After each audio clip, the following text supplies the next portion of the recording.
sir.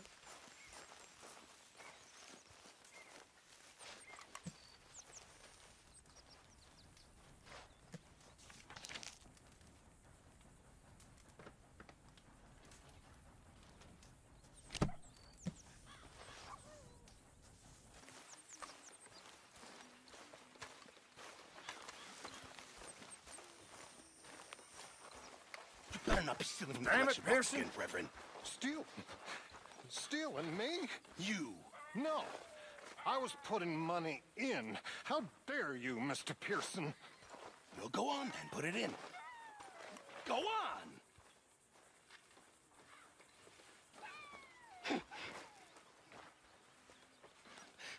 5 cents. How generous of you.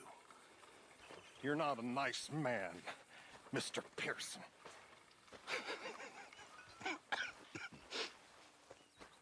Stealing from us after all we've done? I wasn't. Pearson is a liar.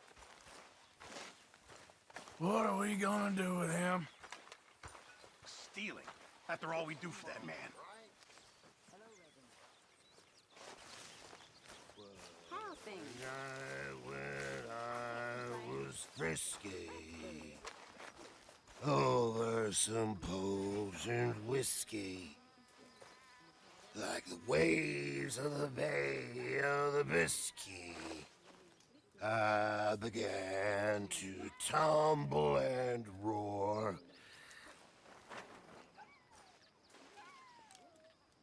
My face was as red as a lobster. I fell and broke my poor knob, sir. My watch was picked from my fob, sir. I'll never get drunk no more. I'm resolved to try it. I'll stick to a moderate diet. I'll not drink, but I'll deny it. And shun the alehouse door. For that's where they tell us it's all the jolly good fellas. But I swear that poker and fellas, I'll never get drunk anymore.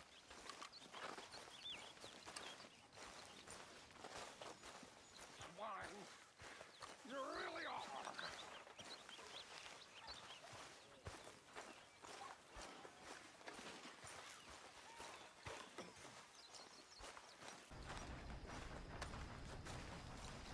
Mr. Morgan.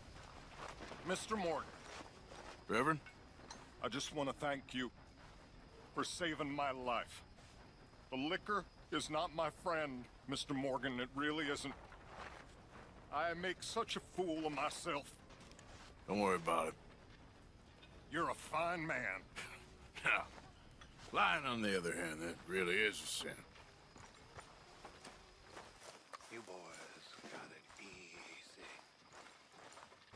Far too easy. You don't worry about your souls.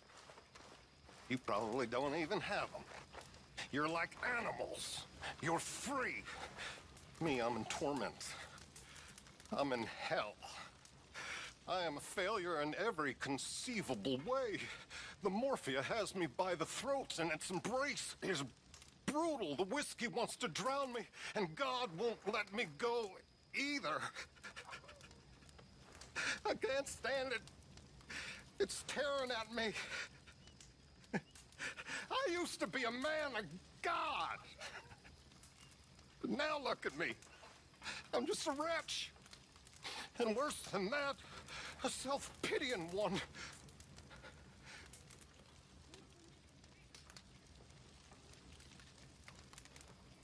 Only you can get yourself out of this, Reverend. You think I don't know that? I hope you do. Anyway, I won't disturb you.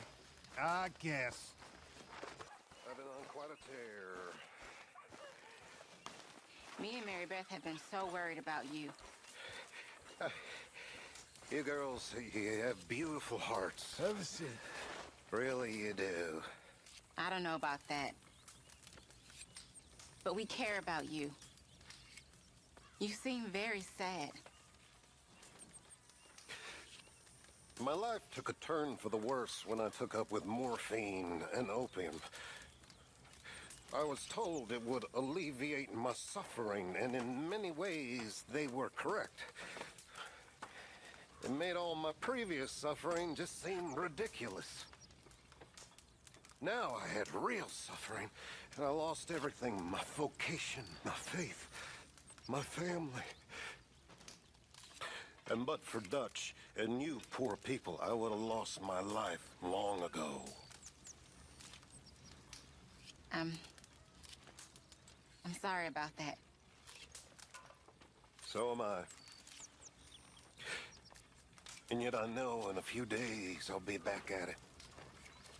Searching for I don't know what in that stuff. I've been such a fool.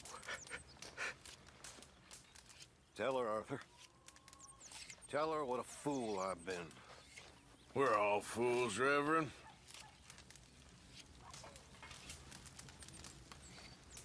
Don't give up. I'm just not strong enough. I think you are.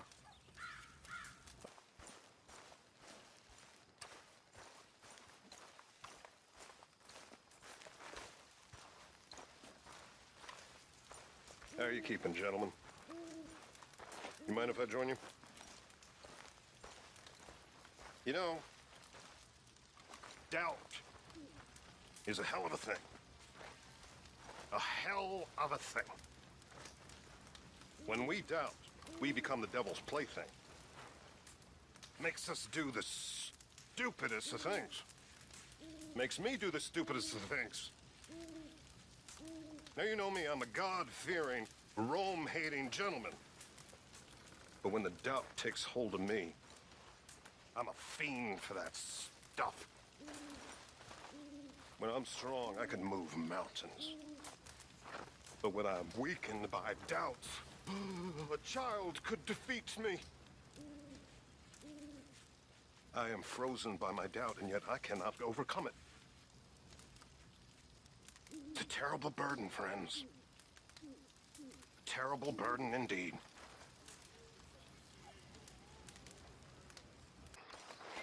You have to love yourself a fire. It's one of the blessings freely given to all. And yet, perhaps not freely given. I am reminded of Prometheus. In many ways, the Greek myths are best in explaining the very punishments that imbue our daily existence with their piquant tortures. Sure, we can have fire. And we can have the knowledge of fire. But with that comes the knowledge of everything. We become like a god.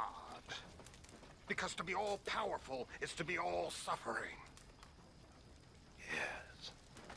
Thus, Prometheus gave us light and warmth and eternal damnation and the awareness of our isolation for everything holy. Quite the conundrum, fire, hmm? It's enough to make a man drink. Or worse. Hi. Yep. Gotta love yourself a fire. I don't think they understood one word of that. I thought I was gonna lead a good life. A different sort of life. I saved souls. I exorcised devils. I did. I cast out evil, and I helped people. I was a pompous ass. Really, I was. I forgot that I was doing God's work and began to think that I was a god. What a fool. What a terrible, arrogant fool I was. A man of God. And then I met that little, sticky, black, devil. Those little lumps of hell. Just a little back pain. Oh, this'll make it feel better. A gift from the gods. And then it got me by the throat. You all know that.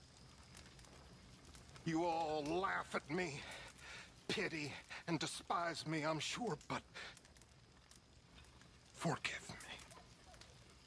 At least forgive me, because all the silly things I do, all the lying and the stealing, somehow it isn't me. Or if it is, it isn't all of me. There's a different, better me stuck inside of here. Dutch sees it. And that's why he puts up with me when I'm sure the rest of you would cast me adrift. And that's why I love him, because he can forgive. Even when I can't forgive myself. Hey. You're one of us, Reverend. We'll always forgive you. You will? Maybe not always. Mr. Matthews? Reverend!